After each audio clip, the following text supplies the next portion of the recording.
ارتقى سيدنا موسى عليه السلام بجبل الطور تائبا وراجيا لمناجاة خالقه، وفجأة انشق الأفق وتلألأ بنور لم يسبق له مثيل، معلنا هبوط سيد الملائكة سيدنا جبريل عليه السلام، الذي كان مكلفا بأمر عظيم من رب العزة.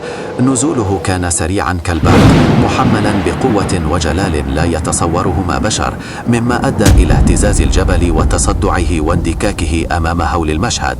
في هذه اللحظات الفارقة، إذا أعجبتكم القصة فضعوا اللايك. تابع سيدنا موسى الحوار مع جبريل الذي عرفه بنفسه وأبلغه باختيار الله لا لحمل الرسالة إلى فرعون وقومه، مهمة ستغير وجه التاريخ. انفجرت الأرض فجأة تحت أقدامنا، وفتحت السماء أبوابها بماء انهمر كالشلالات في مشهد لم تره عين من قبل. في ثوان معدودة تحولت سخرية القوم الذين كانوا يضحكون على نوح وسفينته إلى صرخات رعب يمزقها صوت الموج العاتي. كانت السفينة الخشبية الضخمة ترتفع فوق الأمواج التي صارت كالجبال، تشق طريقها وسط عالم يغرق تماما. وفي قلب العاصفة لمح نوح ابنه وهو يتشبث بصخرة يائسا، فصرخ فيه بقلب أب مكلوم: يا بني اركب معنا. لكن الكبرياء القاتل جعل الابن يصرخ وسط الرياح: ساوي إلى جبل يعصمني من الماء. وما هي إلا لحظة حتى انقضت موجة سوداء عملاقة مسحت الجبل والابن، وكأن الأرض لم تعرفهم يوما. صمتت أصوات المستكبرين وغرقت القمم العالية، ولم يبق في هذا الوجود إلا خشبات السفينة تحمل بذور حياة جديدة. وحين صدر الأمر الإلهي: يا أرض ابلعي ماءك، هدأت الثورة، ورست السفينة في خشوع على قمة جبل الجودي، ليخرج نوح ومن معه إلى أرض مغسولة بالطوفان، معلنين بداية عهد جديد للبشرية. عاش نبي الله أيوب عليه السلام فترة طويلة من حياته في نعيم مقيم. كان يملك الأراضي الشاسعة والأنعام الكثيرة والذرية الصالحة من البنين والبنات، وكان مع هذا الثراء مثالا للعبد الشاكر الذاكر لله في كل حين.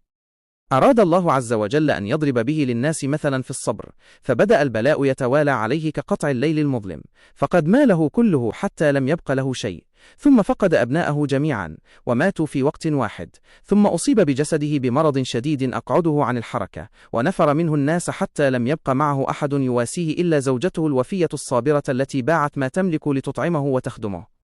استمر هذا الحال 18 سنة، وأيوب لا يزداد إلا صبرا ورضا، لم يتذمر يوما ولم يشك لغير الله، بل كان يستحي أن يطلب الشفاء، وهو الذي عاش في النعيم دهرا طويلا. ولما بلغ الجهد منتهاه تضرع إلى ربه بكلمات تفيض أدبا ويقينا، فقال: إني مسني الضر وأنت أرحم الراحمين. فجاءه الفرج الإلهي في لحظة، إذ أمره الله أن يضرب الأرض بقدمه، فانفجرت عين ماء باردة، اغتسل منها فشفي جسده من الخارج، وشرب منها فبرئ من كل ألم في داخله، وأعطاه الله من الفضل ما لم يتخيله بشر، إذ رد إليه شبابه وصحته، وأخلف عليه بأهل ومثلهم معهم، وصب عليه الرزق صبا تعويضا عن سنوات الصبر، لتبقى قصته أعظم درس في أن الفرج يأتي دائما على قدر الثقة بالله. قصة عاد والريح العقيم. الرمال تتحرك تحت أقدام عمالقة إرم ذات العماد التي لم يخلق مثلها في البلاد، والقصور ترتفع فوق الجبال كأنها تلامس السحاب، والقوة تعمي القلوب، والغرور يسكن النفوس، والناس يعبدون الأصنام وينسون خالق الأنام.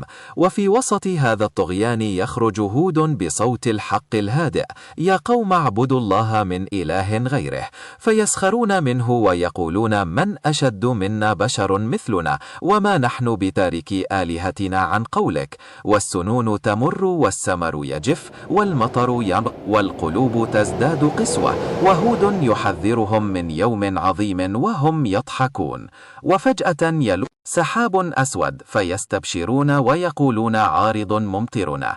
فيأتيهم الرد الصاعق: بل هو ما استعجلتم به، ريح فيها عذاب في الهبوط والمتوالي 7 ليال و8 أيام حسوما، تقتلع الأشجار وتهدم القصور، وتطير بالبشر كأنهم أعجاز نخل خاوية، والصرخات تذوب في زئير الريح، والتراب يدفن الكبرياء، ولا يبقى إلا هود والذين آمنوا معه في حفظ الله ورعايته، بينما أصبحت عاد أثرا بعد عين.